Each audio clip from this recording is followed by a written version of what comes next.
So guys, welcome sa 512 TV. Lazada unboxing tayo. Mga gamit sa ating gagawing solar setup. So dumating na ang isa sa mga product natin. Nabuksan ko na, chinik.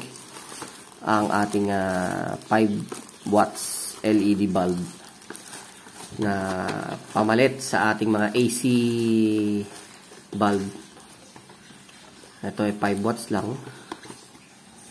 So, very siya, efficient. So, nabili ko to siya sa Lazada. Google nyo na lang o rebrowse nyo sa Lazada. So, yan siya guys. 5 watts. LED bulb. 5 watts. 6,500K lumens. Ang kanyang liwanag. So, yan siya. Buksan natin. Pakita ko sa inyo, guys.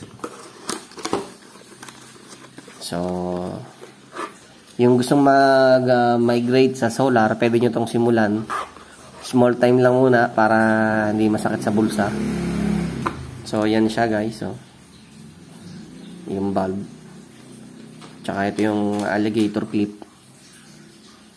Bali, pang simula kasi alligator clip lang muna kasi usually pag small time ka, ang gagawin mo lang naman ilaw tapos battery. So, small time lang yon kasi nga nagsisimula ka eh. Habang tumatagal, mag-iisip ka na ng paraan paano siya igagawin, i-connect sa bahay mo.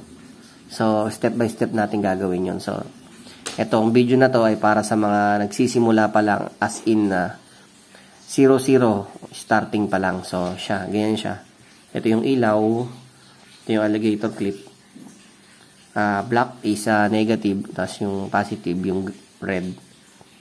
So, siya na. Kukuha ko ng, ng battery.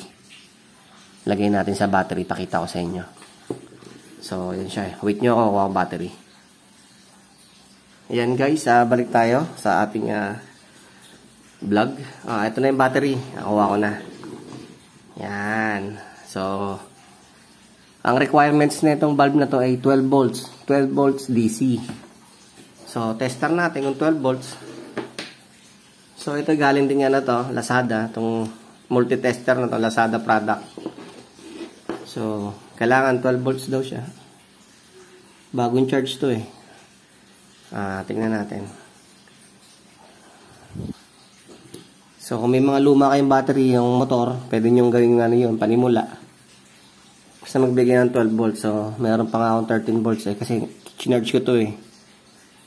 So, lumang baterya na rin to. Tanaray ko lang buhayin. So, meron konti. So, okay. Pasado siya sa requirements na 12 volts.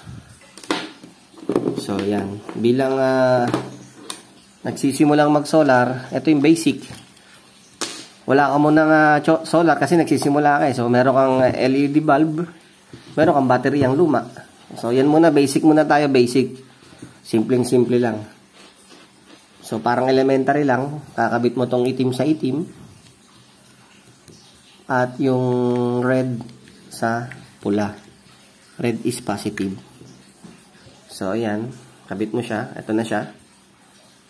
So, jareng! May ilaw ka na. So, yan yung basic concept ng pagso-solar battery. Battery ka. So, yan, may ka na, pasimula. Baterya, 12 volts, positive, negative lang. Yun. So, guys, ito yung nabili kong bulb na 5 watts. So, okay siya, approve siya, nagana siya. Okay, patayin ko na. Yan yung makukuha nyo sa product. Ito, yung box, tsaka itong bulb lang, yan. So, yun. Basta may baterya kayo na gana yan. Okay yan. So, in-apply ko yan dito sa sala namin. Ito, pakita ko sa inyo. So, guys, ayun na siya. Ayun, nakakabit na siya. 3 ilaw. Nakakabit na yan sa solar. Sa 12 volts kong solar. So, andito yung switch niyan. I-on ko. Ayan, off ko. O, ayan. So, ayan. Katas ng yan. Katas ng solar. So guys, yun. Ito yung ano natin. Product. Okay? Good.